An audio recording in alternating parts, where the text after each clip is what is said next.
ये बजट 100 साल की भयंकर आपदा के 100 साल की विकास का नया विश्वास लेकर आया है। ये बजट अर्थव्यवस्था को मजबूती देने के साथ ही सामान्य मानवी के लिए अनेक नए अवसर बनाएगा।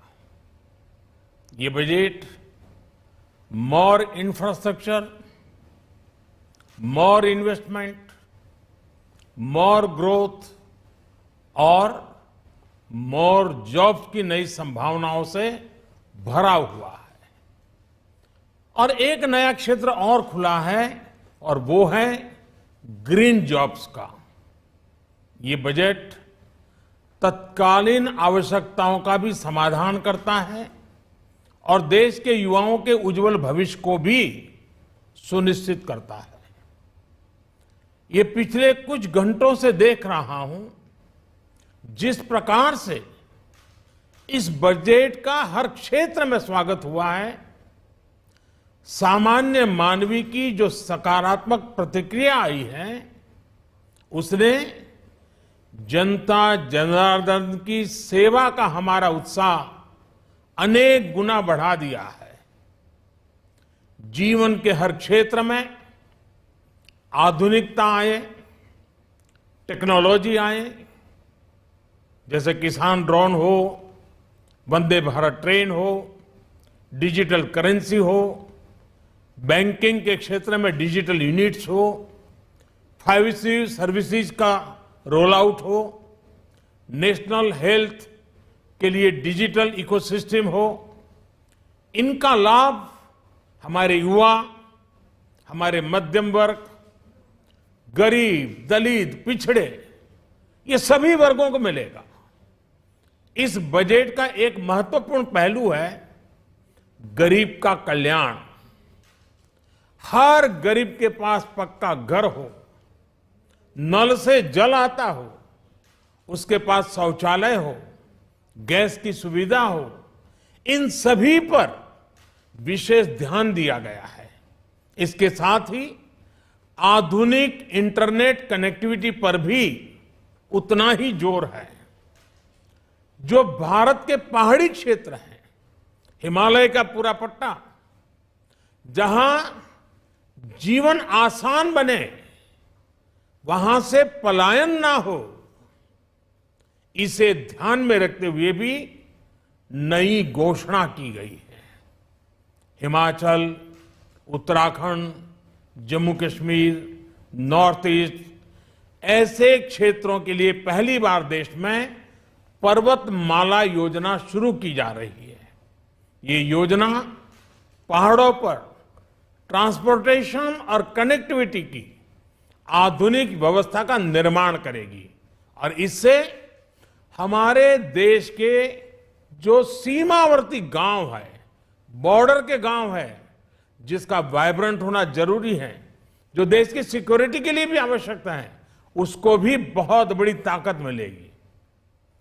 भारत के कोटि कोटि जनों की आस्था मां गंगा की सफाई के साथ साथ किसानों के कल्याण के लिए एक महत्वपूर्ण कदम उठाया गया है।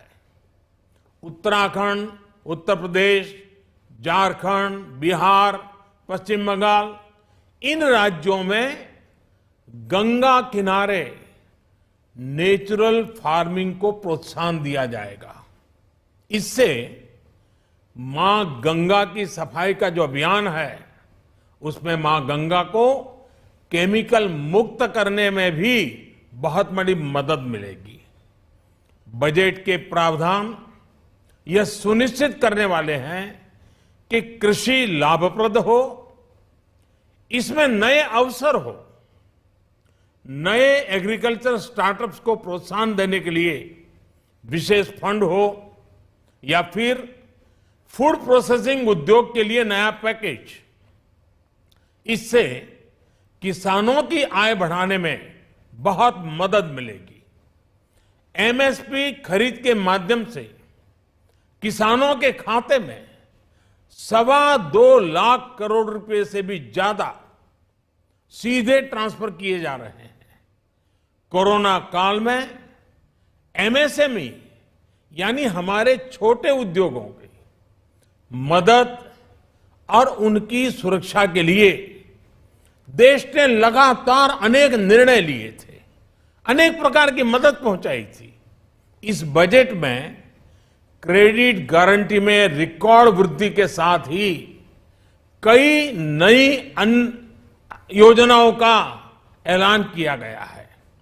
डिफेंस के कैपिटल बजट का 68% डोमेस्टिक इंडस्ट्री को रिजर्व करने का भी बड़ा लाभ भारत के एमएसएमई सेक्टर को मिलेगा।